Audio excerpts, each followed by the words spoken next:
உங்களுக்கு அமைதி உரித்தாக. அன்பார்ந்தவர்களே, மரியன்னையின் ஓராண்டில் வீடியோ ஒளி விவிலிய வாசிப்பு திட்டத்தின் 25ஆம் நாளுக்குள் நாம் நுழைந்திருக்கிறோம். இன்றைக்கி நம்ம தொடக்க நூல் 47ஆம் அதிகாரமும் 48ஆம் அதிகாரமும் வாசிக்க போகிறோம். நேற்று நம்ம கடைசியாக யாக்கோபு அவருடைய புதல்வர்களோட அவருடைய மொத்த குடும்பம் 70 பேரோட எகிப்துக்கு வரதை நம்ம பார்த்தோம். யோசேப்பு கிட்ட வரதை நம்ம பார்த்தோம். இன்றைக்கி யோசேப்பு போய் பார்வோன்ட்டு கேட்டு அவங்களுடைய குடும்பத்தினர்களுக்கு கோசான் அப்படின்ற அந்த இடத்த அவருக்கு அங்கே கொடுக்குறாரு. நல்ல செழுமை வாய்ந்த அந்த இடத்த அவங்களுக்கு கொடுக்க போகிறார். தொடர்ந்து எகிப்தில் பஞ்சம் வருது. அங்கே எப்படி யோசேப்பு அந்த மக்கள்கிட்ட அவருடைய வரியெல்லாம் வாங்கி அவங்களுடைய பஞ்சத்தெல்லாம் அவர் போக்குறாரு அப்படின்றதையும் நம்ம வாசிப்போம். 48ஆவது அதிகாரத்தில் யாக்கோபு யோசேப்பினுடைய பசங்க 2 பேர் அவங்கள ஆசீர்வதிக்கிறத நம்ம வாசிப்போம். இது தொடக்க நூல். அடுத்தது யோபு நம்ம தொடர்ந்து வாசித்து கொண்டே இருக்கிறதுல 39ஆம் அதிகாரமும் 40ஆம் அதிகாரமும் இன்றைக்கி நம்ம வாசிக்க போகிறோம். 39ஆம் அதிகாரத்தில் ஆண்டவர் தொடர்ந்து அவருடைய ஞானத்தை பற்றியும் அவருடைய வல்லமையை பற்றியும் யோபுக்கு எடுத்துரைப்பதை நம்ம பார்ப்போம். 40ஆவது அதிகாரத்தில் துவக்கத்திலே யோபு சின்னதாக ஒரு மறுமொழி கடவுள் கூடுவார். ஆண்டவரே, என்னுடைய கைகளை வச்சு என் வாயை நான் மூடிக்கிறேன் அப்படின்னு சொல்லி குட்டியாக ஒரு மறுமொழி சொல்வார். அதுக்கப்புறம் தொடர்ந்து அந்த 40ஆவது அதிகாரத்தில் கடவுள் யோபு கூட பேசுகிறத நம்ம பார்ப்போம். இன்றைக்கி நம்ம நீதிமொழிகள் 4ஆம் அதிகாரத்தோடு நம்ம நேற்று முடிச்சிட்டோம் இல்லையா? இன்றைக்கி நீதிமொழிகள் தொடர மாட்டோம். திருப்பாடல் 16 தொடரும். ஏன் திருப்பாடல் 16 தொடர்றோம் அப்படின்னாக்கா, இன்றைக்கி வாசிக்கக்கூடிய இந்த திருப்பாடல் கடவுள் மேலே நம்பிக்கை வைப்பதை குறித்த ஒரு திருப்பாடல். இந்த திருப்பாடலை தாவீது அரசர் எழுதினார். இது யோசேப்பு திரும்பவும் ஒன்று சேர்றாரு இல்லையா அவருடைய குடும்பத்தினர்களோட. அது ஒரு கொண்டாடக்கூடிய வகையில் இருக்கக்கூடிய ஒரு திருப்பாடலாகவும் இதை நம்ம பார்க்கலாம். அதனால் அதோடு நம்ம தொடர்பு படுத்தி கொண்டே அதை நம்ம மைண்டில் வச்சுக்கிட்டே திருப்பாடல் வாசிக்கும்போது நம்ம கவனம் செலுத்த முயற்சிப்போம். இன்றைய தினத்துக்கான விவிலிய வாசிப்பு பகுதிக்குள்ளே நம்ம செல்கிறதுக்கு முன்னாடி ஒரு சில கேள்விகள் நம்ம எப்பயும் கேட்போம் இல்லையா? அது மாதிரி இன்றைக்கான கேள்வி என்னென்னா, யாக்கோபை யோசேப்பு கூட்டிகிட்டு போய் பார்வோன் மன்னன்கிட்ட அறிமுகப்படுத்துவார். பண்ணோன்னே யாக்கோபு என்ன செய்வார் முதல்ல அப்படின்றத கவனித்து பாருங்கள். இரண்டாவது, யாக்கோபு மக்களுக்கு அந்த உணவை கொடுக்கும்போது, தானியத்தை வழங்கும்போது எப்படி வழங்குவார் ஒவ்வொரு வருஷமும் அப்படின்றத கவனிச்சுட்டு பாருங்கள். அவர் ஒரு டாக்டிக் அவர் பயன்படுத்துவார், ஒரு முறைமையை. அதான் ரெண்டாவது. மூன்றாவது, யாக்கோபு எத்தனை வருடங்கள் எகிப்தில் வாழ்ந்தார், எகிப்துக்கு வந்ததுக்கப்புறம் எத்தனை வருஷம் வாழ்ந்தார், அவருடைய மொத்த வயது என்ன, அவர் கிட்டத்தட்ட சாகும்போது அவருடைய வயது என்னவாக இருந்தது, அதையும் கவனித்து கொண்டே நம்ம வாசிப்போம். நான்காவது, நமக்கு நன்றாக தெரியும் யோசேப்புன்னு 2 பசங்களோட பேர் மானசே, எப்ராயிம். இந்த 2 பேருமே, மானசே தான் முதல் பையன், எப்ராயிம் தான் 2வது பையன். இப்போது இந்த 2 பேர்த்தில் யாக்கோபு ஆசீர்வதிப்பார். யோசேப்பு அவர் 2 பசங்களையும் கூட்டிகிட்டு அவங்க அப்பாவை ஆசீர்வதிக்க சொல்லுவார். அப்போது முதல் பசங்களை ஆசீர்வதிப்பாரா, 2வது பசங்களை ஆசீர்வதிப்பாரா? இவர் 2வது பையன். அதனால் அதை எதிர்பார்த்து கொண்டே இன்றைய விவிலிய வாசிப்பு பகுதிக்குள்ளே நம்ம செல்லலாம். ஜெபத்தோடு ஆரம்பிப்போம். தந்தை, மகன், தூய ஆவியாரின் பெயராலே ஆமேன். தந்தையாம் இறைவனை அழைத்து ஜெபிப்போம். அருள் நிறைந்த அன்னை மரியே வாழ்க. ஆண்டவரும் உடனே பெண்களுக்குள் ஆசை பெற்றவர் நீரே அம்மா. உம்முடைய திருவயிற்றின் கனியாகிய இயேசு கிறிஸ்துவும் ஆசை பெற்றவரே. புனித அன்னை மரியே, இறைவனின் தாயே, பாவிகளாக இருக்கிற எங்களுக்காக இப்பொழுதும் எங்கள் இறப்பின் வேலையிலும் வேண்டிக் கொள்ளும் அம்மா. ஆமேன். ஆண்டவர் இயேசுவை அழைத்து ஜெபிப்போம். அருள் நிறைந்த அன்னை மரியே வாழ்க. ஆண்டவரும் உடனே பெண்களுக்குள் ஆசை பெற்றவர் நீரே அம்மா. உம்முடைய திருவயிற்றின் கனியாகி இயேசு கிறிஸ்துவும் ஆசை பெற்றவரே. புனித அன்னை மரியே, இறைவனின் தாயே, பாவிகளாக இருக்கிற எங்களுக்காக இப்பொழுதும் எங்கள் இறப்பின் வேலையிலும் வேண்டிக் கொள்ளும் அம்மா. ஆமேன். தூய ஆவியானவருடைய துணையை நாடி ஜெபிப்போம். அருள் நிறைந்த அன்னை மரியே வாழ்க. ஆண்டவரும் உடனே பெண்களுக்குள் ஆசை பெற்றவர் நீரே அம்மா. உம்முடைய திருவயிற்றின் கனியாகி இயேசு கிறிஸ்துவும் ஆசை பெற்றவரே. புனித அன்னை மரியே, இறைவனின் தாயே, பாவிகளாக இருக்கிற எங்களுக்காக இப்பொழுதும் எங்கள் இறப்பின் வேலையிலும் வேண்டிக் கொள்ளும் அம்மா. ஆமேன். தொடக்க நூல் அதிகாரம் 47. பின்பு யோசேப்பு பார்வோனிடம் போய், என் தந்தையும் என் சகோதரர்களும் தங்கள் ஆடு மாடுகளோடும் தங்களுக்கு சொந்தமான எல்லாவற்றோடும் கானான் நாட்டிலிருந்து வந்திருக்கிறார்கள். தற்பொழுது அவர்கள் கோசேன் பகுதியில் தங்கியிருக்கிறார்கள் என்று அறிவித்தார். மேலும் தம் சகோதரரில் 5 பேரை பார்வோன் முன்பாக கொண்டு வந்து நிறுத்தினார். பார்வோன் அவர்களை நோக்கி, உங்கள் தொழில் என்ன என்று கேட்க, அவர்கள் அவனிடம், உம் பணியாளர்களாகிய நாங்கள் எங்கள் மூதாதையரை போல் ஆடு மேய்ப்பவர்கள். கானான் நாட்டில் பஞ்சம் மிக கடுமையாயிருப்பதாலும் உம் பணியாளர்களாகிய எங்கள் மந்தைகளுக்கு மேய்ச்சல் இல்லாது போனதாலும் சிறிது காலம் இந்நாட்டில் தங்கியிருக்க வந்திருக்கிறோம். உம் பணியாளர்களாகிய நாங்கள் கோசேன் பகுதியில் தற்போதைக்கு குடியிருக்க இசைவு தருமாறு வேண்டுகிறோம் என்றனர். அப்பொழுது பார்வோன் யோசேப்பை நோக்கி, உம் தந்தையும் உம் சகோதரர்களும் உம்மிடம் வந்திருக்கிறார்கள் அல்லவா?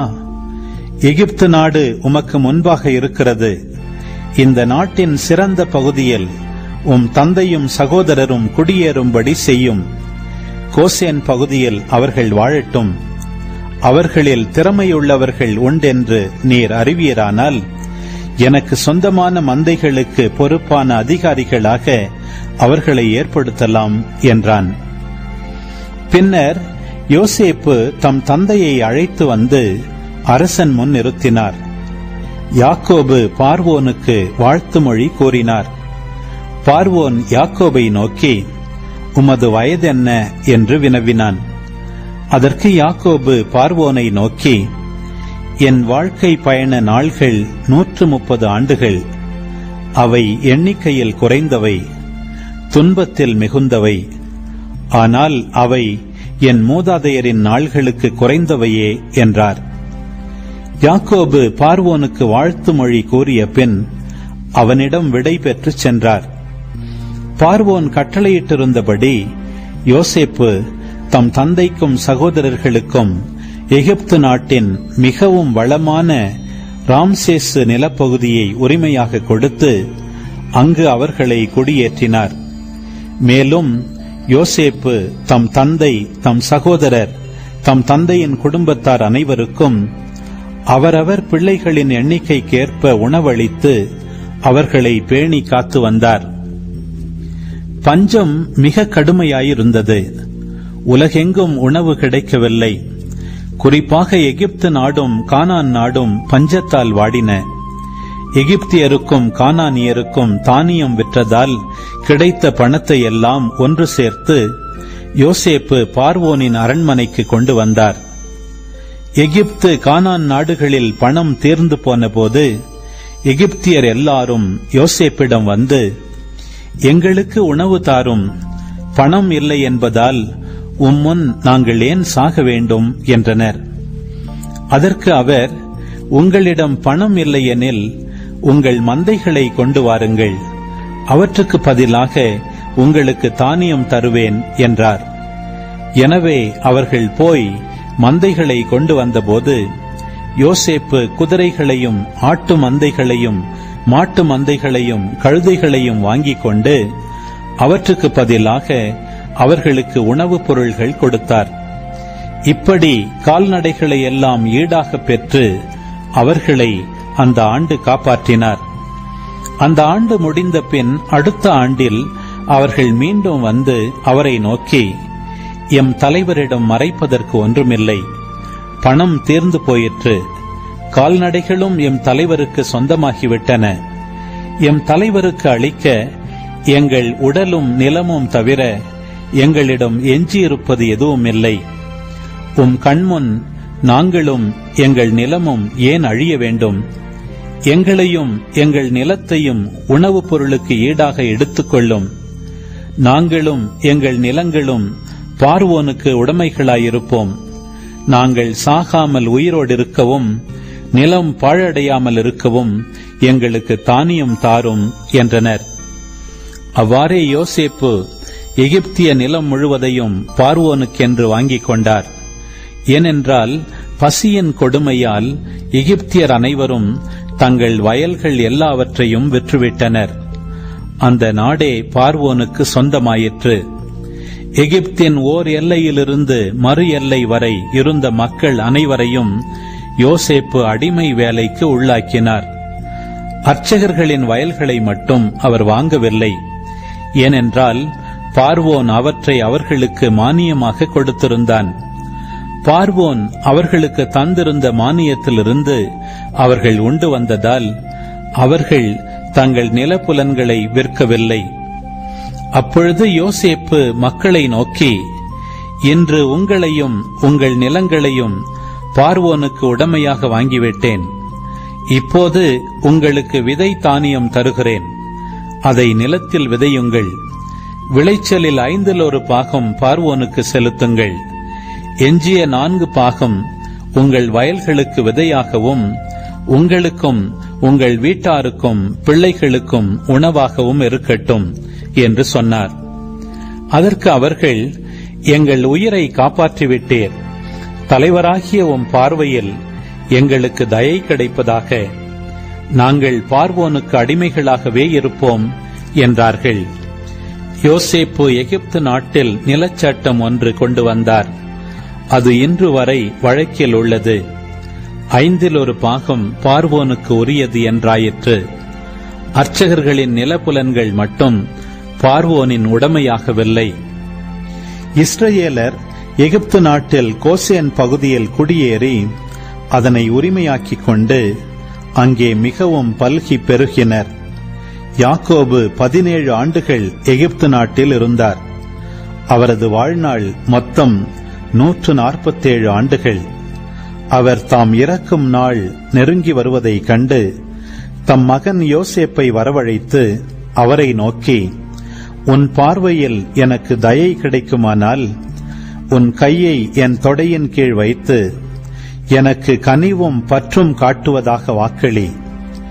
என்னை எகிப்து நாட்டில் அடக்கம் செய்யாதே. நான் என் மூதாதையரோடு துஞ்சிய பின் என்னை எகிப்தினின்று எடுத்துக்கொண்டு சென்று என் மூதாதையரின் கல்லறையில் என்னையும் அடக்கம் செய் என்றார். அதற்கு யோசேப்பு, நீர் சொன்னபடியே செய்வேன் என்றார். அவரோ, எனக்கு ஆணையிட்டு கொடு என்றார். யோசேப்பும் ஆணையிட்டு கொடுத்தார். அப்பொழுது இஸ்ரவேல் படுக்கையின் தலைப்பக்கம் திரும்பி தொழுதார். அதிகாரம் 48. இந்நிகழ்ச்சிகளுக்கு பின் உம் தந்தை உடல் நலமின்றி இருக்கிறார் என்று யோசேப்புக்கு தெரிவிக்கப்பட்டது. உடனே அவர் தம் 2 மைந்தர்களாகிய மனாசேயையும் எப்ராயிமையும் அழைத்துக் கொண்டு சென்றார். இதோ உம் மகன் யோசேப்பு உம்மை காண வந்திருக்கிறார் என்று அறிவிக்கப்பட்டவுடன் யாக்கோபு பெருமுயற்சி செய்து எழுந்து கட்டிலின் மேல் அமர்ந்தார். யாக்கோபு யோசேப்பை நோக்கி, எல்லாம் வல்ல இறைவன் கானான் நாட்டில் உள்ள லூசு என்ற இடத்தில் எனக்கு காட்சி அளித்து ஆசி வழங்கி, நான் உன்னை பல்கி பெருகச் செய்வேன், உன்னை திரளான மக்கள் கூட்டமாக ஆக்குவேன், இந்நாட்டை உனக்கும் உனக்கு பின் உன் வழிமரபினருக்கும் என்றுமுள்ள உடைமையாக தருவேன் என்று வாக்களித்தார். ஆகையால் நான் எகிப்திற்கு வந்து உன்னிடம் சேர்வதற்கு முன்பே உனக்கு என் நாட்டில் பிறந்த 2 மைந்தரும் என் புதல்வர்களாயிருப்பார்கள். ரூபன் சிமியோன் போன்று எப்ராயிமும் மனாசேயும் என்னுடையவர்களே. இவர்களுக்கு பின் உனக்கு பிறக்கும் ஏனைய புதல்வர்கள் உன்னுடையவர்களாகவே இருப்பார்கள். அவர்கள் தங்கள் மூத்த சகோதரர்களின் பெயர் வரிசையில் சேர்க்கப்பட்டு அவர்களது உரிமையில் பங்கு பெறுவர். ஏனெனில் நான் பதானை விட்டு வரும்பொழுது வழியில் ராக்கேல் கானான் நாட்டில் இறந்து என்னை துயரத்தில் ஆழ்த்தினாள். அப்பொழுது நான் எப்ராத்துக்கு அருகில் இருந்தேன். எப்ராத்துக்கு, அதாவது பெத்லெகேமுக்கு போகும் வழியில் அவளை அடக்கம் செய்தேன் என்றார்.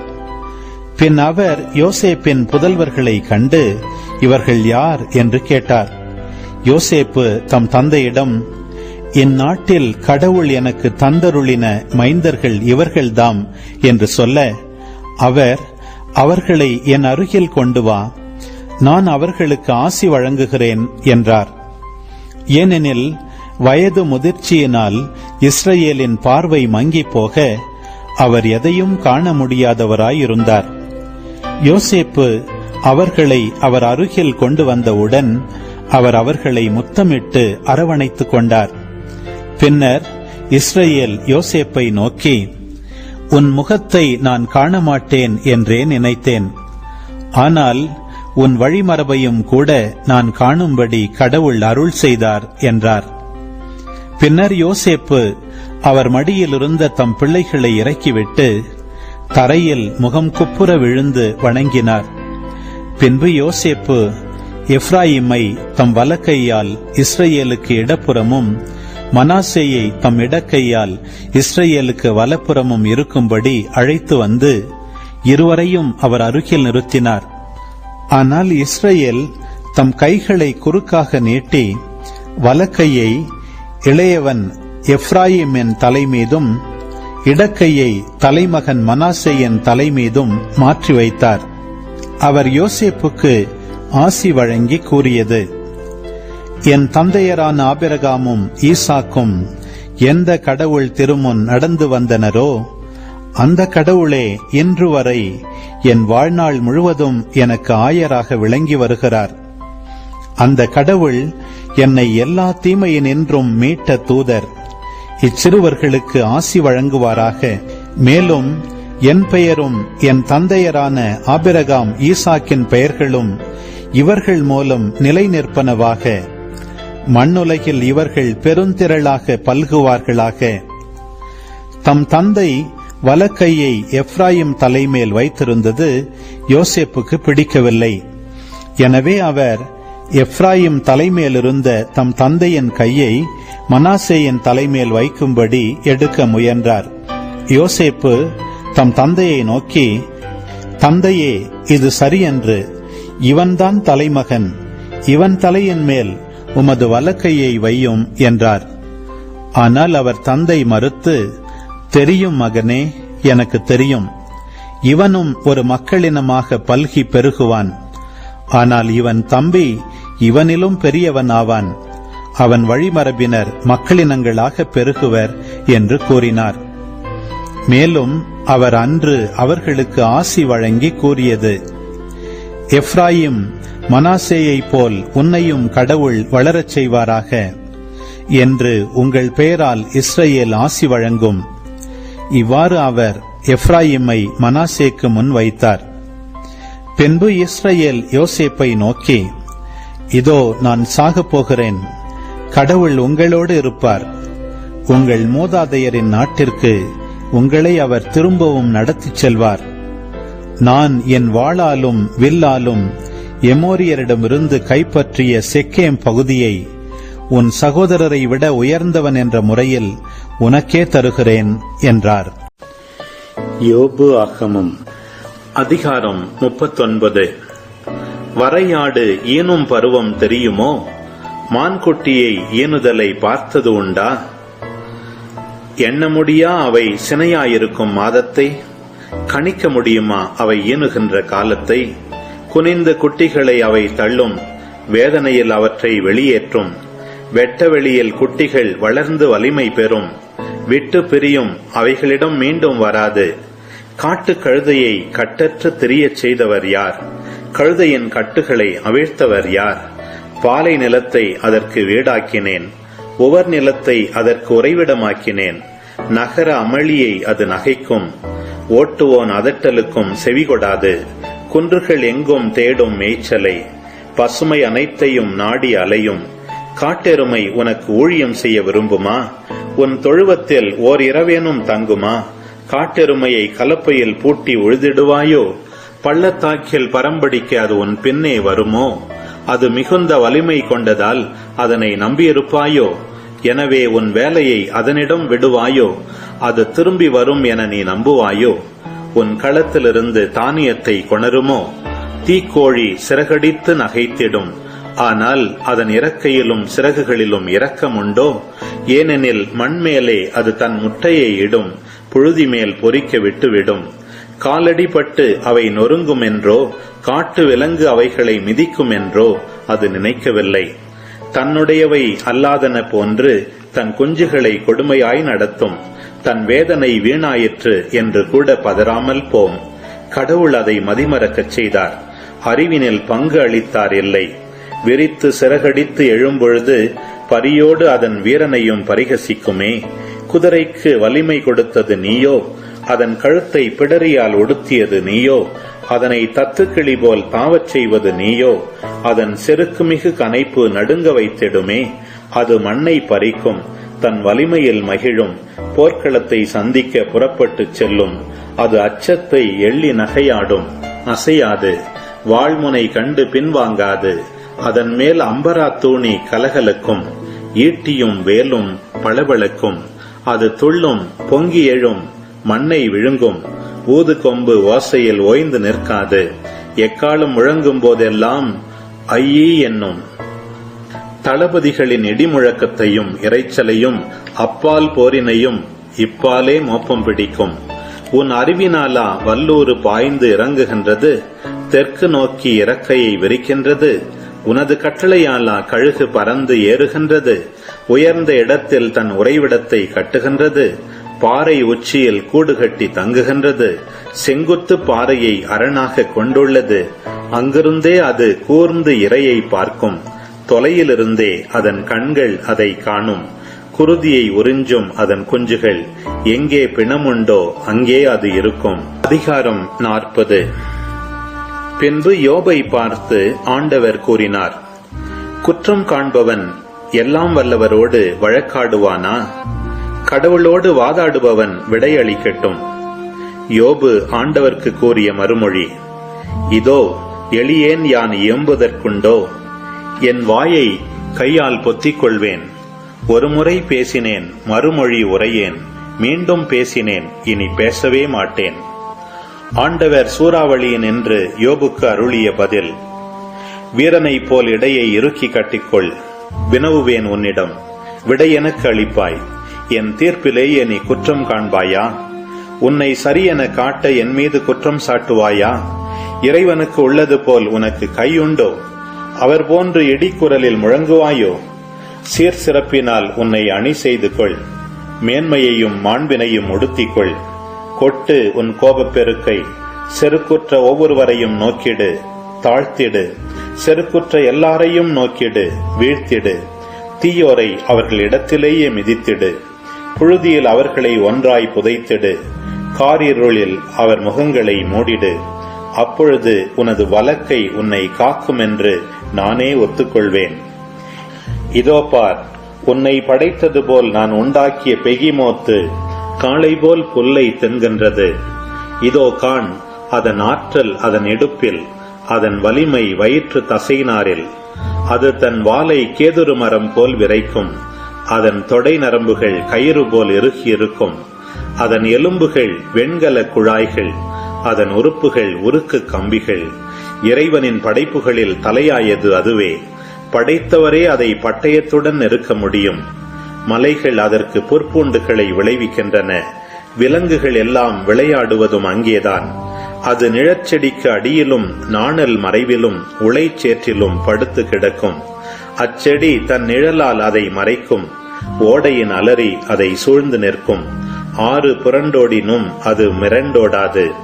அதன் முகத்தே யோர்தான் மோதினும் அசைவுறாது. அதன் கண் காண அதனை கட்ட முடியுமோ? கொக்கியால் அதன் மூக்கை துளைக்க முடியுமோ? திருப்பாடல் 16. இறைவா, என்னை காத்தருளும். உம்மிடம் நான் அடைக்கலம் புகுந்துள்ளேன். நான் ஆண்டவரிடம், நீரே என் தலைவர், உம்மையன்றி வேறு செல்வம் எனக்கு இல்லை என்று சொன்னேன். பூவுலகில் உள்ள தூயோர் எவ்வளவோ உயர்ந்தோர். அவர்களோடு இருப்பதே எனக்கு பேரின்பம். வேற்று தெய்வங்களை பின்பற்றுவோர் தங்கள் துன்பங்களை பெருக்கிக் கொள்வர். அவற்றுக்கு செலுத்தப்படும் இரத்த பலிகளில் நான் கலந்து கொள்ளேன். அவற்றின் பெயரை கூட நாவினால் உச்சரியேன். ஆண்டவர்தாமே என் உரிமை சொத்து, அவரே என் கிண்ணம். எனக்குரிய பங்கை காப்பவரும் அவரே. இனிமையான நிலங்கள் எனக்கு பாகமாக கிடைத்தன. உண்மையாகவே என் உரிமை சொத்து வளமானதே. எனக்கு அறிவுரை வழங்கும் ஆண்டவரை போற்றுகின்றேன். இரவில் கூட என் மனச்சான்று என்னை எச்சரிக்கின்றது. ஆண்டவரை எப்போதும் என் கண்முன் வைத்துள்ளேன். அவர் என் வலப்பக்கம் உள்ளார். எனவே நான் அசைவுறேன்.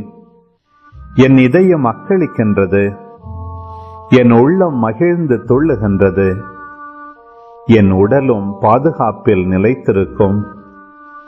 ஏனெனில் என்னை பாதாளத்திடம் ஒப்புவிக்க மாட்டீர். உம் அன்பனை படுகுழியை காணவிட மாட்டீர். வாழ்வின் வழியை நான் அறியச் செய்வீர்.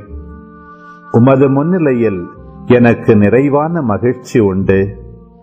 உமது வலப்பக்கத்தில் எப்போதும் பேரின்பம் உண்டு. ஆமீன். ஆண்டவரே, இந்த நாளுக்கான இந்த வீடியோ வாசிப்பு பகுதியை உம்முடைய வார்த்தைக்காக நன்றி செலுத்துகிறோம் அப்பா. உண்மையை நோக்கி நாங்கள் காத்திருக்கிறோம். உம்மிடம் நாங்கள் அடைக்கலம் புகிறோம் அப்பா. இந்த நாள் நீங்கள் தான் எங்களுடைய உரிமை சொத்து. உங்களை அன்றி எங்களுக்கு வேறு எந்த ஒரு சொத்துமே இல்லை. ஆண்டவரே, உங்களை எப்பொழுதுமே இந்த நாள் முழுதும் எங்கள் கண் முன்னாக வைத்து ஒவ்வொரு வேலையும் செய்யும்போது உங்களை எங்கள் கண் முன்னாடி வச்சு செய்கிறதுக்கு, எங்களுடைய நினைவில் வச்சு செய்கிறதுக்கு, உங்களுடைய பிரசன்னத்திலேருந்து எப்பயுமே விலகி போகாமல் இருக்கிறதுக்கு எங்களுக்கு அருள் தாரும் ஆண்டவரே. அம்மா, எங்களை உங்களுடைய முக்காட்டுக்குள்ளே வைத்து கொண்டு ஆண்டவருடைய காயங்களுக்குள்ளே கொண்டு போய் எங்களை மறைத்தருளும் அம்மா. உங்கள் மாசற்ற இருதயத்துக்குள்ளே எங்களை காத்தருளும் அம்மா. இந்த நாளில் கேட்ட இந்த இறைவார்த்தைகள் எங்களுடைய இதயத்தில், எங்களுடைய சிந்தையில் விழுந்து பன்மடங்கு பலன் தர சாத்தானிடமிருந்து எங்களை பாதுகாத்தரல வேண்டி உம்மை கெஞ்சி மன்றாடுகிறோம் அம்மா. ஆமேன். தந்தை, மகன், தூய ஆவியாரின் பெயராலே ஆமேன். அன்பார்ந்தவர்களே, இன்றைய தினத்திற்கான கேள்விகளுக்கான பதிலை பார்ப்போம். முதல்ல யாக்கோபு பார்வோனை பார்த்தோன்னே என்ன செய்தார்? தொடக்க நூல் 47வது அதிகாரம் 7வது வசனத்தில் யோசேப்பு யாக்கோபை கூட்டிகிட்டு போய் பார்வோன் முன்னாடி நிறுத்துறாரு. பார்வோன் தான் அரசர், ஆனால் யாக்கோபு பார்வோனை ஆசீர்வதிச்சாருன்னு நம்ம வாசிக்கிறோம். இது ஆண்டவர் சொன்ன அந்த உடன்படிக்கையின் அந்த வாக்குறுதிகள் நிறைவேறதுங்க ஒரு சிறிய வழியில், சின்ன ஒரு முறையில் நிறைவேறதை நம்ம பார்க்குறோம், ஒரு சீட் ஃபார்மேட்டில். அப்படின்னா என்ன? ஆண்டவர் சொல்கிறார், யார்கிட்ட? ஆதாம்கிட்ட ஆசீர்வாதம் கொடுத்தார், அவர் இறந்தார். நோவா கிட்ட பரிமாற்றினார். அதுக்கப்புறம் அதை ஆபிரகாம் கிட்ட, ஈசாக்கு, யாக்கோபு கிட்ட என்ன சொல்கிறாரு? உன் வழியாயும் உன்னுடைய வழிமரபின் வழியாகவும் உன் வித்தின் வழியாகவும் மக்கள் இனங்கள் எல்லாத்தையும் ஆசீர்வதிப்பேன் அப்படின்னு சொல்கிறார் இல்லையா? அந்த ஆசீர்வாதத்தை யாக்கோபு மக்கள் இனங்கள் எல்லாத்தையும் உண்மையிலேயே ஆசீர்வதிப்பேன்னு சொல்கிறார் பாருங்க. அதை யாக்கோபும் யோசிப்பும் சேர்ந்து கூட்டிகிட்டு வந்து ஒரு பிற இனத்தவராகிய பார்வோனை ஆசீர்வதிப்பதன் வழியாக நிறைவேறதை நம்ம பார்க்குறோம். இன்னொன்று என்ன? இந்த ஆசீர்வதிக்கிறதை யார் பண்ணுவா? ஒரு குருவானவர் தான் பண்ண முடியும் இல்லையா? பலி செலுத்துவதும் குருவானவர் தான், ஆசீர்வதிப்பதும் குருவானவர் தான். அப்போது ஆதாம், நோவா, ஆபிரகாம், ஈசாக்கு, யாக்கோபு எல்லாம் பலி செலுத்தினார்கள். யாக்கோபும் பலி செலுத்தினார். அது அவங்களுடைய குருத்துவத்தை குறிக்கிறது. ஆசீர்வதிப்பதும் நம்ம பார்த்துக்கிட்டே இருக்கோம். ஆபிரகாம் ஈசாக்கை ஆசீர்வதிக்கிறார், ஈசாக்கு வந்து யாக்கோபை ஆசீர்வதிக்கிறார், யாக்கோபு இப்போ பார்வோனை ஆசீர்வதிப்பார். பின்னாடி நம்ம பார்த்தோம், யாக்கோபு வந்து யோசேப்பினுடைய பசங்களையும் ஆசீர்வதிக்கிறத நம்ம பார்க்குறோம். அப்போது இந்த ஆசீர்வாதம், பலி செலுத்தக்கூடிய விஷயங்கள் திரும்பவும் ரிப்பீட் ஆகிறத நம்ம பார்க்குறோம். அப்போது யாக்கோபு இங்கே அவரோட குருத்துவத்தை நிறைவேற்றுகிறார். அதே போல் நம்ம பார்ப்போம், அவர் வந்து பல இனங்களுக்கு இப்போ தந்தையாக போகிறார். நம்ம ஏற்கனவே பார்த்தோம், அது வந்து அவருடைய அந்த அரசத்தன்மையை, அவர் ஒரு அரசர் அப்படின்றதையும் காட்டுகிறது. ஸோ குருவாக இருக்கிறார், தொடர்ந்து அரசராகவும் இருக்கிறார், இறைவாக்கி நகராகவும் இருப்பார். அவர் பாருங்கள், ஆசீர்வதிக்கும் போது ஒவ்வொருத்தருக்கும் இறைவாக்கு உரைப்பார். அது அப்படியே பின்னாடி புதிய ஏற்பாட்டில் அது நிறைவேறதை நம்ம பார்ப்போம்.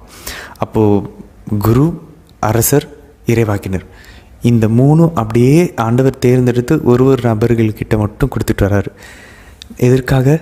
நம்ம ஏற்கனவே பார்த்தது தான், இதே தீம் தான் திரும்ப போயிட்டுருக்கு. இந்த உடஞ்ச உலகத்தில் ஒரு சில பேரை ஆண்டவர் தேர்ந்தெடுத்து தயாரிக்கிறார். நம்ம கத்தோலிக்க திருச்சபையின் மறைக்கல்வி அழகாக கூறுகிறது. இந்த குருவானவர், இந்த அரசர், இந்த இறைவாக்கினர், இந்த 3 விஷயங்களையும் ஒரு குறிப்பிட்ட நபர்கள் வழியாக கடவுள் வரலாற்றை, அந்த மீட்டின் வரலாற்றை செதுக்கி கொண்டே வருகிறார். எதுக்கு? கடைசியாக அதை மாதாவுக்கும் ஆண்டரேசுக்கும் கொடுத்து அவர்கள் வழியாக அதை திருச்சபைக்கு கொடுக்க போகிறார். இந்த உலகத்தில் திருச்சபை இந்த மூதாதையர்கள் நம்ம வாசிச்சுட்ருக்கோம் பார்த்திங்களா, இவர்களுடைய முழுமையை திருச்சபையை வந்து காட்டப்போகுது. இங்கே வந்து தேர்ந்தெடுத்த நபர்கள் இல்லை, ஆண்டவர் இயேசு விசுவசித்து ஞானஸ்தானம் பெற்று அவருடைய கட்டளைகளை கடைபிடிக்கக்கூடிய எல்லாரையுமே குருவாகவும் அரசராகவும் இறைவாக்கினர்களாகவும் கடவுள் மாற்றப் போகிறார், மாற்றி கொண்டிருக்கிறார். அப்போது நம்ம வழியாக, இப்போ எப்படி யாக்கோபு வழியாக பிறனத்தவர்களை ஆசீர்வதிக்கிறாரோ, அது நம்ம வழியாக ஞானஸ்தானம் பெற்ற ஒவ்வொரு கிறிஸ்தவர்களும் நம்ம எல்லாருமே நம்மளுடைய குடும்பத்தில், நம்மளுடைய வேலை செய்கிற இடத்துல, நம்ம நண்பர்கள் மத்தியில், நம்ம வீட்டில், நம்ம தெருவில் நம்ம மற்றவங்களுக்கு ஆசீர்வாதமாக இருக்க வேண்டும். நம்ம இல்லை முடியல, நம்ம அப்படி இல்லை. ஏன்னா நம்ம உண்மையான கிறிஸ்தவ வாழ்க்கையை வாழாமல் நம்ம இருந்துகிட்ருக்கோம். ஆண்டவர்கிட்ட கேட்கணும். ஆக்சுவலாக நம்ம இந்த மூதாதையர்களை போல் ஆசீர்வாதம், இப்போது ஒரு கலெக்டராக கூட இருந்துட்டு போட்டுமே, ஒரு ஞானஸ்தானம் பெற்ற கிறிஸ்தவன், அவன் ஒரு அரசன், அவன் ஒரு குரு, அவன் ஒரு இறைவாக்கினன். பட் நம்ம அந்த வல்லமையில் நம்ம செயல்படுறதே இல்லை. ஏன்னா நம்மளும் பிரினத்தவர்களை போல் உலக பிரகாரமாக வாழ்ந்து கொண்டிருக்கோம். உலகத்திலேருந்து பிரித்தெடுத்து தேர்ந்தெடுத்தவர்களாக நம்ம வாழ்கிறதில்ல. பட் ஆனால் இப்போ தான் நம்ம ஸ்டார்ட் பண்ணுறோம், பைபிள் படிச்சுட்ருக்கோம். ஆண்டவர்கிட்ட கேட்போம், இந்த குருத்துவத்தை, இந்த அரசனுடைய அந்த அதிகாரத்தையும், அந்த இறைவாக்கினருடைய அந்த வல்லமையும் அபிஷேகத்தையும் ஞானஸ்தானம் பெற்ற எங்களுக்கும் தாங்க ஆண்டவரே அப்படின்னு கேட்போம். அதுக்காக குருத்துவம் இல்லைன்னு சொல்ல முடியாது. நம்ம பின்னாடி வாசிப்போம், இஸ்ரேல் மக்கள் யாக்கோபினுடைய இந்த 12 பேரும் குருக்களாகவும், மொத்த இஸ்ரேல் மக்களும் குருக்களாகவும் அரசர்களாகவும் இறைவாக்கினர்களாகவும் இருக்க தான் அழைக்கப்பட்டிருக்காங்க. இது ஒரு லெவல். இதுக்கு மேலே ஒரு லெவல் இருக்குது. இது வந்து ஜென்ரல் ப்ரீஸ்ட்ஹுட், குருத்துவம், பொதுவான குருத்துவம். இதுக்கு அடுத்தபடியான 2வது முறையில் ஒரு குருத்துவம் இருக்கிறத இறையியல் வல்லுநர்கள் சொல்கிறார்கள். என்னது? மினிஸ்ட்ரியல் ப்ரீஸ்ட்ஹுட் அப்படின்றாங்க. அப்படின்னா இந்த குருத்துவம் வந்து பணி செய்வதான குருத்துவம். இதுதான் நம்ம பார்க்குற ஃபாதர்ஸ், சிஸ்டர்ஸ் எல்லாம் இருக்கிறாங்க, அருள் புரிவு செய்யப்பட்ட அந்த குருத்துவம். ஸோ ஞானஸ்தானம் பெற்ற நம்ம எல்லாருமே குருக்கள், அரசர்கள், இறைவாக்கினர்கள். இது வந்து பொதுவாக நம்மளுடைய அந்த ஞானஸ்தானத்தின் அபிஷேகத்தில் வர்றது. அதுக்கு மேலே பணி செய்யக்கூடிய ஊழியத்தின் ஒரு குருத்துவம் இருக்கிறது.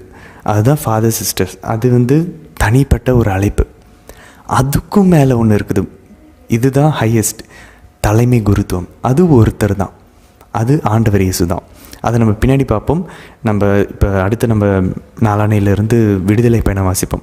அதில் இஸ்ரேல் மக்கள்லேருந்து ஆண்டவர் லேவி பிறந்தார் இல்லையா, 12 பேர்த்தில் ஒருத்தர். அவருடைய வழிமரம் மட்டும் எடுத்து குருக்களாக அமைப்பார்.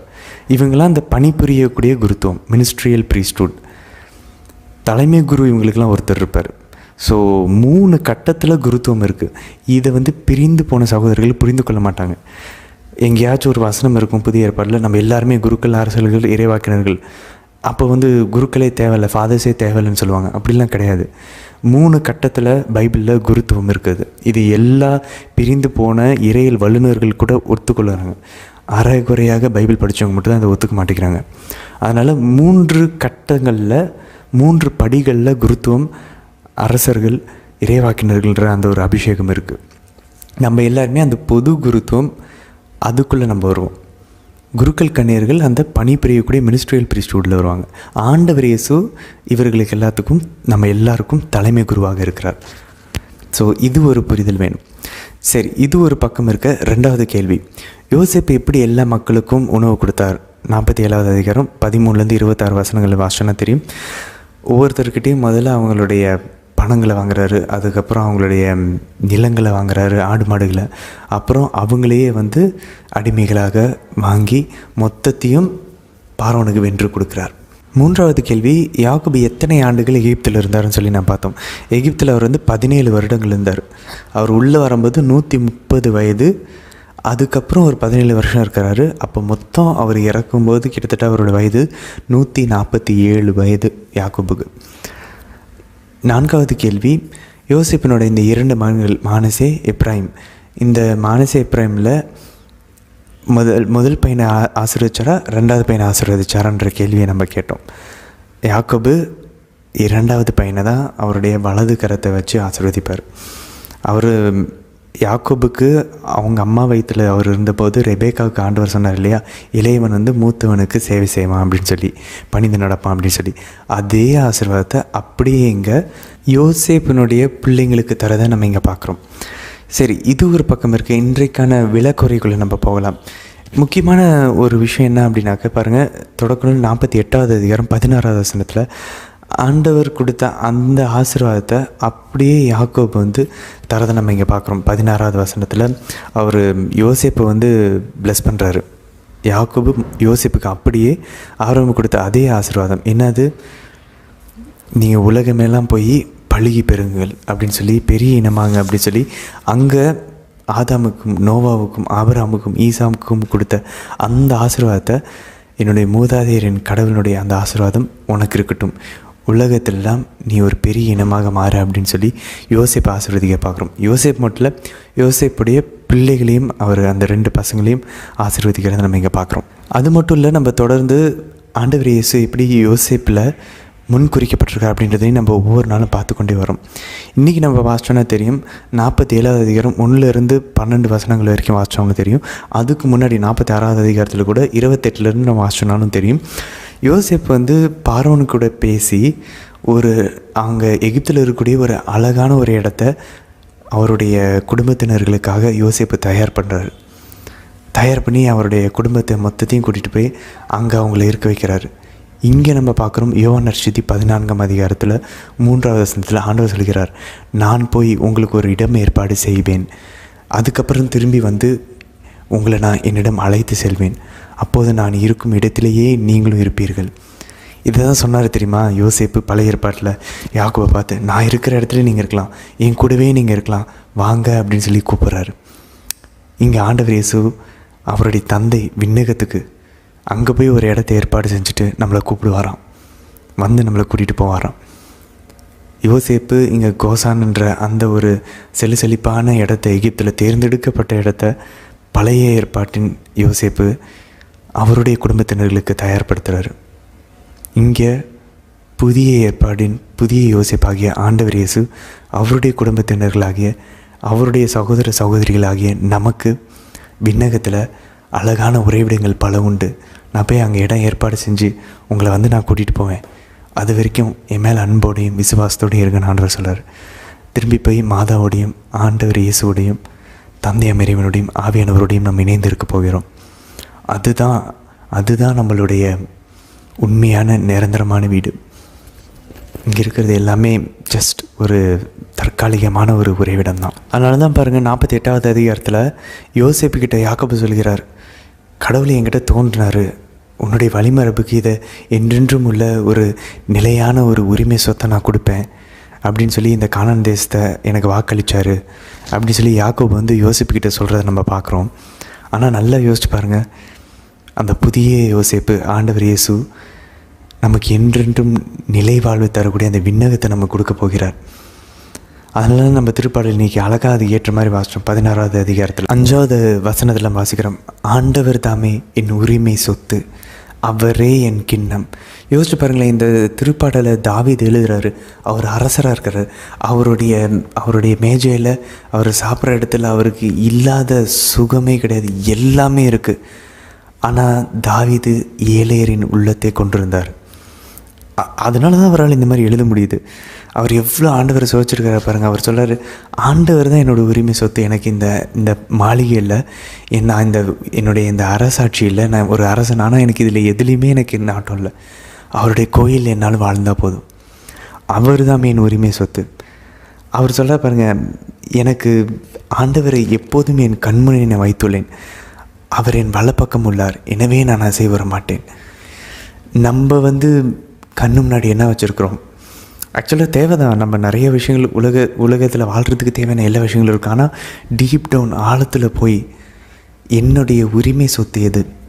இங்கே வந்து ஆண்டவர் வாக்குறுதி ஒரு முன்னடையாளமாக கானான் தேசத்தை கொடுக்குறாரு இஸ்ரேல் மக்களுக்கு. இந்த இஸ்ரேல் மக்கள் தான் நமக்கு நன்றாக தெரியும், கத்தோலிக்க திருச்சபையின் மறைக்கல்வி நம்ம கற்றுத்தருகிறது. இது இப்போ ஆண்டவர் இயேசு ஏற்படுத்தின நம்ம இந்த திருச்சபை, இந்த கத்தோலிக்க திருச்சபையின் முன் அடையாளம் தான் இந்த இஸ்ரேல் மக்கள். இந்த யாக்கோபனுடைய இந்த 12 புதல்வர்கள், இவர்கள் வெளியாகக்கூடிய இந்த மொத்த நாடும் இப்போ உருவாகி இருக்கக்கூடிய இந்த கத்தோலிக்க திருச்சபையின் முன் அடையாளம் தான் அந்த இஸ்ரேல். அந்த இஸ்ரேலுக்கு அந்த பாலும் தேனும் பொழியக்கூடிய கானான் தேசத்தை வாக்களிக்கிறாரு. நீங்கள் ஒரு நாள் எகிப்திலேருந்து வெளியே வருவீங்க, ஆண்டவர் கூட்டிகிட்டு வருவார். அதான் நம்ம வாசிக்க போகிறோம் 4ஆம் நாளிலிருந்து விடுதலை பயணம். இப்போ இவங்கெல்லாம் வந்து எகிப்தில் செட்டில் ஆகிட்டாங்கல்ல, திருப்பி நம்ம வாசிப்போம். இங்கேருந்து ஆண்டவர் கூட்டிகிட்டு வந்து திருப்பி அதே கானான் தேசத்தில் எங்கேருந்து யாக்கோபு வந்து எகிப்தில் செட்டில் ஆனாரோ அங்கேருந்து திரும்பவும் கானான் தேசத்துக்கு கூட்டிகிட்டு போவார். ஆனால் இங்கே நம்மளை இந்த திருச்சபையை ஆண்டவர் அந்த உரிமை சொத்துக்கு நம்ம கூப்பிட்றார். பழைய இஸ்ரவேலுக்கு உரிமை சொத்து கானான் தேசம். புதிய இஸ்ரவேலாகிய கத்தோலிக்க திருச்சபையில் இருக்கக்கூடிய நமக்கு எல்லாத்துக்குமே உரிமை சொத்து விண்ணகம். ஆண்டவர் தான் நம்மளோட உரிமை சொத்து. இதை நம்ம டீப் டவுன் எவ்வளோ ஆழமாக நம்புகிறோம். நம்ம உண்மையிலே உலகத்தின் அதுக்காக உலகத்தில் வாழ முடியாது, எல்லாமே எனக்கு புரியுது. பட் நம்மளுடைய மனசு தாவீதை போல் மாளிகையில் வாழ்ந்தாலும் ஏழையான உள்ளமாக இருக்கா? திடீர்னு அவரை அரசவையிலேருந்து வெளியே எடுத்துட்டாலும் திருப்பி நீ ஆடுமைக்க தான் போகணுன்னு தாவீதை சொன்னாலும் அவர் அப்படியே தான் இருப்பார். ஏன்னா அவருடைய மனசு கடவுளில் இருந்துச்சு. அவரை எப்பயுமே அவருடைய கண்முன் கொண்டு இருந்தார். இது நமக்கு உண்மையாலுமே ஒரு அழகான இந்த திருப்பாடல். இந்த யோசிப்பினுடைய இந்த நிகழ்வுகளை நம்ம கட்டுறது, நம்மளோட உரிமை சொத்தை நம்ம கடவுளை வச்சுருக்கோமா, நம்ம கண்முன்னாடி அவரை வச்சு நம்ம செயல்படுகிறோம். அப்படி ஆண்டவரை நம்ம கண் முன்னாடி வச்சு செயல்பட்டோன்னா அவர் என் வலதுபுறத்தில் எப்பயுமே இருக்கிறான்ற அந்த ஆண்டவருடைய நினைவில் நம்ம பைக் எடுக்கிறோம், நம்ம ஒவ்வொரு வேலைகளையும் செய்கிறோம், சமைக்கிறோம், நம்ம வேலைக்கு போகிறோம், வரோம், இது எல்லாத்தையுமே படிக்கிறோம், எல்லாத்தையுமே ஆண்டவரை மனதில் வச்சுக்கிட்டே பேக்ரவுண்டில் இருந்துச்சுன்னா, அதான் சொல்லுவாங்க புனிதர்களுடைய சப்ளைமினல் அவங்களுடைய மைண்டு, அவங்களுடைய ஆழ் மனதில் கடவுளை தவிர வேறு எதுவுமே இருக்காதான். அவங்க தான் புனிதர்கள். புனிதர்களுக்கும் நமக்கு இருக்க வித்தியாசம்னா நம்ம நிறைய விஷயங்கள் இருக்கும். புனிதர்கள் எல்லா விஷயத்துலையும் ஈடுபட்டாங்க. ஆனால் அவங்க எல்லாத்தையுமே அதோட பற்றுதல் இல்லை, அதோட எந்த தொடர்பும் இல்லை. அதெல்லாம் ஏதோ வாழ்கிறதுக்கு, இந்த உலகத்தில் உயிர் வாழ்கிறதுக்கு. ஆனால் அவங்களுடைய மனசு, அவங்களுடைய ஆள் மனதில் சப்ளிமினியல் மைண்டில், சப்ளிமினியல் ஹார்ட்டில் ஒருத்தர் தான் இருந்தார், ஒன்று தான் இருந்துச்சு, கடவுள் தான். அதை தவிர வேறு எதுவுமே இல்லை. அதுக்கான ஒரு அழகான முன்மாதிரி தான் மாதாவுக்கு மனசில், உடம்பில், ஆன்மாவில் எல்லாத்துலேயும் கடவுள் மட்டும்தான், ஆண்டவர் இயேசு மட்டும்தான். அவரை தவிர வேறு எதுவுமே மாதாவுக்கு இல்லை. அதே போல் தான் அவங்கள ஒரு சின்ன சதவீதத்தை நம்ம முன்மாதிரியாக பின்பற்ற முயற்சி செஞ்சிட்ருக்கோம், திருச்சபையாக இணைஞ்சு. அவ்வளவுதான். அப்படி இருந்தால் நம்ம வாழ்க்கை அசைவராது. நோயிலும் நல்ல ஒரு உடல் சுகத்திலும், வறுமையிலும் வளமையிலும், சந்தோஷத்திலும் துக்கத்திலும் நம்ம அசைவுற மாட்டோம். ஏன்னா எப்பொழுதும் ஆண்டவரை நம் கண்முன்னாலே வைத்திருக்கிறோம். அவரை என் உரிமை சொத்தாக வச்சுருக்கேன்.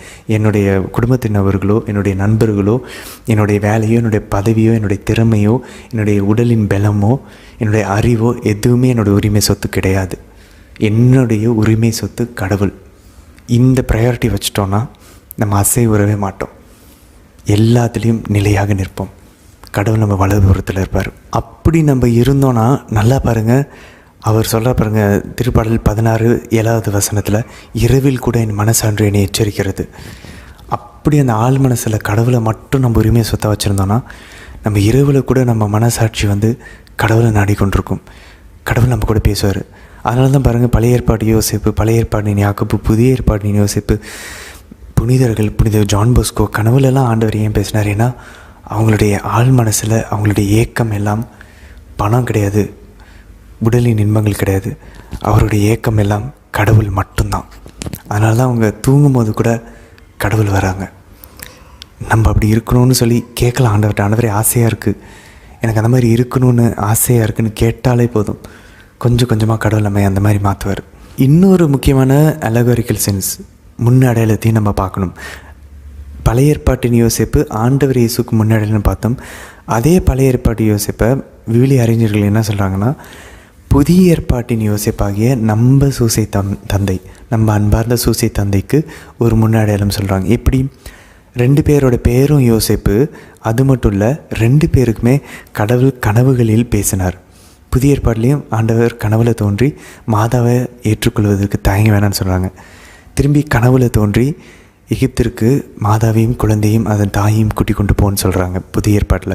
பழைய ஏற்பாட்டில் பார்க்குறோம், யோசேப்புக்கிட்ட இந்த மாதிரி அவருடைய புதல்வர், அவருடைய சகோதரர்கள்லாம் அவர்கிட்ட வணங்குவாங்க, அவங்க அப்பாவும் வணங்குவாங்க அப்படின்றதெல்லாம் பார்க்குறோம். நம்ம இதை பார்க்குறோம். இங்கே பழைய ஏற்பாட்டில் யோசேப்பு எகிப்துக்கு அடிமையாக செல்கிறார். அவருடைய குடும்பத்தினர்களையும் அங்கே கொண்டு போய் பஞ்சத்தின் போது பாதுகாக்கிறார். இங்கே புதிய ஏற்பாட்டின் யோசிப்பு ஏரோது மன்னனுடைய அந்த தாக்குதலிலிருந்து மாதாவையும் புதிய எருசலேம் ஆகிய மாதாவையும் அவருடைய பிள்ளைகளையாகி கூட்டிக்கிட்டு எகிப்துக்கு திரும்ப போகிறார் யோசேப்பு. இங்கே பழைய ஏற்பாட்டின் யோசேப்பு பழைய இஸ்ரவேலாகிய யாக்கோபையும் அவருடைய பிள்ளைங்களையும் கூட்டிக்கிட்டு எகிப்தில் வந்து குடியேற செய்கிறார். ஸோ அவருடைய பேர் 2 பேரு கூடயும் கனவுல பேசுகிறாரு. அதுதான் முதல் ஒற்றுமை. 2வது ஒற்றுமை, 2 பேருமே எகிப்திற்கு அவங்களுடைய குடும்பத்தை கூட்டிகிட்டு போனாங்க, பாதுகாத்தாங்க பஞ்சத்திலிருந்து. 3வது 2 பேருமே கற்பு நெறியில் சிறந்து விளங்கினாங்க. பழைய ஏற்பாட்டு யோசேப்பு போத்திபாரனுடைய மனைவியிடம் பாவம் செய்யாமல் அவருடைய பரிசுத்தத்தை காத்துக்கொண்டார். இங்கே நம்ம சூசை தந்தை அழகாக தேவ மாதாவினுடைய காவலாளியாக, ஒரு துணையாளராக ஆண்டவர் தேர்ந்தெடுத்திருக்கிறார்னா, மாதாவுக்கு அவர் ஒரு துணையாளராக காவலாளியாக தேர்ந்தெடுத்திருக்கிறாங்கன்னா, சூசை தந்தை கற்பு நெறியில் எவ்வளவு சிறந்தவராக இருக்கணும். யோபுவே இப்படி சொல்கிறாரு அப்படின்னா, என் கண்களோடு ஒரு உடன்படிக்கை செய்திருக்கிறேன். 31வது அதிகாரம் 1வது வசனம். கன்னி ஒருத்தியை நான் பார்க்க மாட்டேன்றாரு. அப்போ நம்ம சூசை தந்தை கன்னி மாதாவை எவ்வளோ பரிசுத்தமாக அணுகியிருப்பார். அதனால தான் சொல்லுவாங்க, நம்ம பார்த்தோம் இல்லையா, யோசேப்பு கிட்ட போங்கள் அப்படின்னு சொல்லுவார். பார்வோன் கிட்ட வந்து என்ன பண்ணணும், நாங்கள் என்ன செய்யணும் அப்படின்னு சொல்லி கேட்கும்போது அவர் என்ன சொல்லுவார், சிம்பிளாக 41வது அதிகாரம் 55ஆம் வசனத்தில் நம்ம வாசனம் தெரியும். தொடக்க நூல் 41வது அதிகாரம் 55ஆம் வசனத்தில், கோ டு ஜோசப், யோசேப்பிடம் செல்லுங்கள். இதை தான் நம்ம வந்து புதிய ஏற்பாட்டினுடைய சூசை தந்தையிடம் செல்லுங்கள். மாதா இடம் ஆக்சுவலாக நம்ம பக்தி வச்சுருந்தோன்னா ஆட்டோமேட்டிக்காக மாதா வந்து சூசை தந்தையிடம் வந்து இன்ட்ரடியூஸ் பண்ணுறாங்க. அது எல்லாரோட வாழ்க்கையிலையுமே பார்க்கலாம். ஸோ நம்ம என்ன பண்ணலாம், சூசை தந்தைக்கு குறிப்பாக கற்பு நெறியில் நம்ம சிறந்து விளங்கணும். ஆண்களுக்கு குறிப்பாக சூசை தந்தையை பிடிச்சிக்கும், சூசைப்பரை பிடிச்சிக்கும்.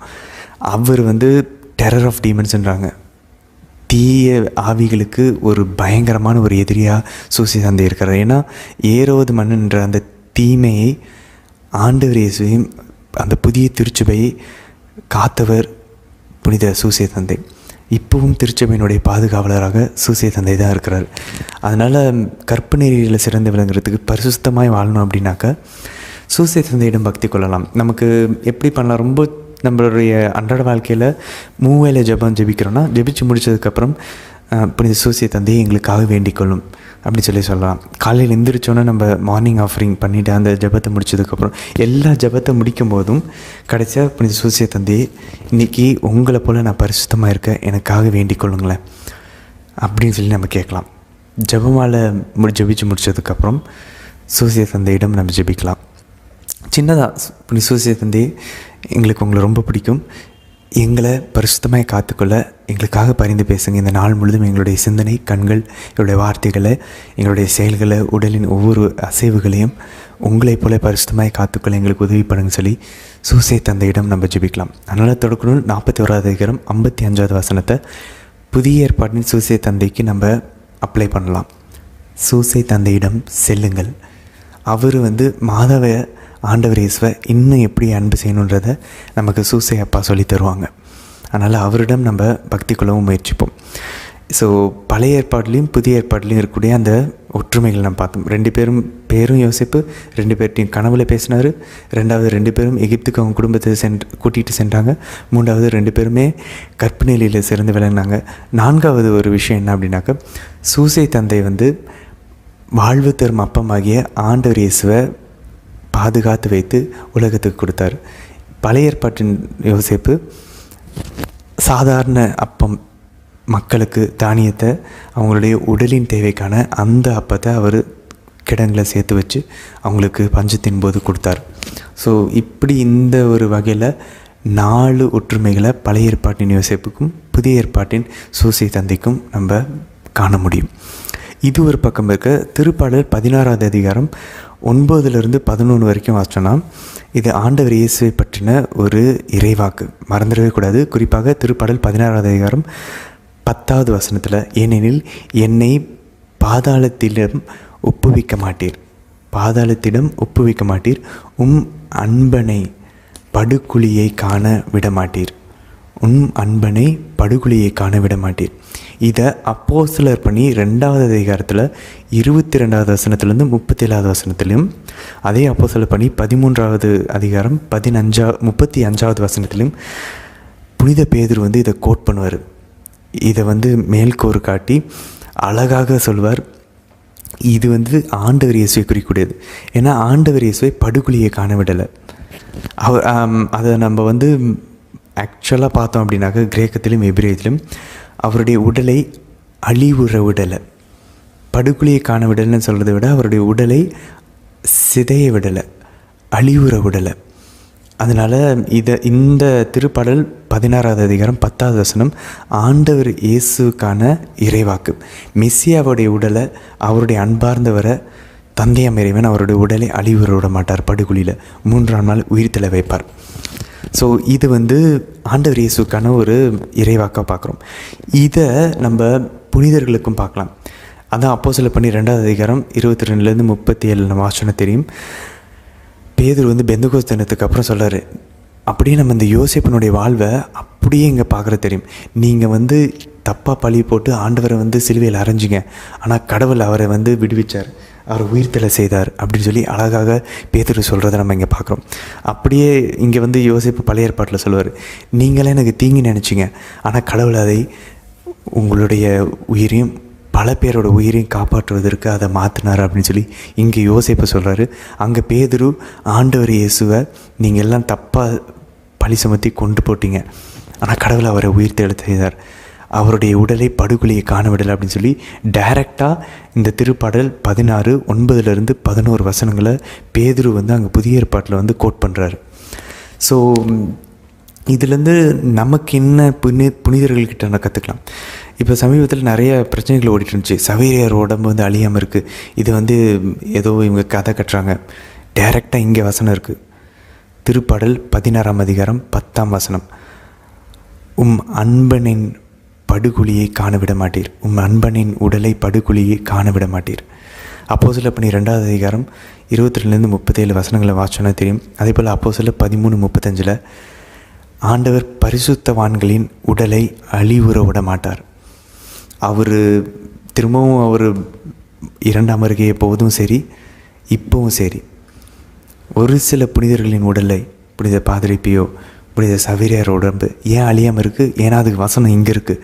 யாராவது பிரிந்து போன சகோதரர்கள் கேட்டாங்கன்னா அவங்களுக்கு நம்ம இந்த வசனத்தை எடுத்து சொல்லணும். அப்போஸ்தலர் பணி 2வது அதிகாரம் 22-37 வாசிக்க சொல்லணும். அதே போல் திருப்பாடல் 16:10 வசனம், ஆண்டவர் அவருடைய பரிசுத்தவான்களின் உடல்களை அழிவுற விட மாட்டார், டீகே ஆக விட மாட்டார், சிதைய விட மாட்டார். அவருக்காகவே ஓடி ஓடி நடந்த சவேரியார் உடம்பை ஆண்டவர் விடுவாரா?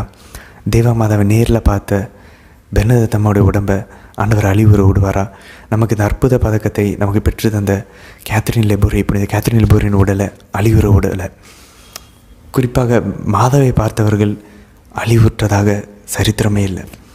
புனித ஜான் மரி வியானி, இப்படி சொல்லிக்கிட்டே நம்ம போகலாம். அதனால் இங்கே பைபிள் அதுக்கான ஆதாரம் இருக்கிறது. எடுத்து சொல்வோம் எல்லா பிரிந்து போன சகோதரர்களுக்கும்.